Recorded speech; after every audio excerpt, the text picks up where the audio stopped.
I'm Atra El-Nashar in Washington. President Trump attempting to take a step toward ending Russia's war in Ukraine and fulfilling a top campaign promise by meeting with Russian President Vladimir Putin at a U.S. military base in Anchorage. But in a last-minute change, the meeting will no longer be one-on-one, but three-on-three. Trump will be accompanied by Special Envoy Steve Witkoff and Secretary of State Marco Rubio. The eyes of the world are on Alaska, where President Trump is meeting with Russia's President Putin, a man waging war on a sovereign European democracy. Ukrainian President Volodymyr Zelensky says his country is counting on America. As critical as this summit is, earlier in the day, Trump kept expectations low. What will make a success of this summit today? I can't tell you that. I don't know. I want to see a ceasefire rapidly. I don't know if it's going to be today, but I'm not going to be happy if it's not today. Trump says his goal for this meeting is to set the stage for a second meeting that involves Zelensky, and that he'll know within minutes of seeing Putin if their talks Friday will go well. We get along.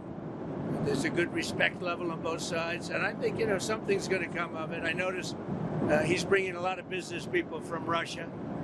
And that's good. I like that because they want to do business, but they're not doing business until we get the war settled. In a brazen attack on the eve of the summit, Russian drone attacks killed at least 7 civilians and injured 17 across Ukraine. Trump thinks Putin did it as a negotiating tactic. In his mind, that helps him make a better deal. It actually hurts him. Zelensky and NATO allies have had Trump's ear leading up to Friday so that they're all on the same page. Nothing will be decided about Ukraine without Ukraine, especially territorial concessions. German Chancellor Friedrich Merz, who just hosted Zelensky, says a ceasefire needs to be agreed at the summit. Ukraine needs strong security guarantees. Territorial questions can only be decided with the agreement of the Ukrainians. We stood as one as we conveyed these clear messages to President Trump before he set off for Anchorage. They'll be discussed, but I've got to let Ukraine make that decision.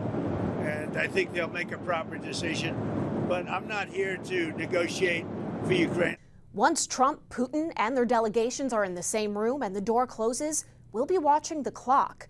Trump says if things go poorly, he's prepared to walk out within minutes. A spokesperson for Putin says it might take 6 to 7 hours.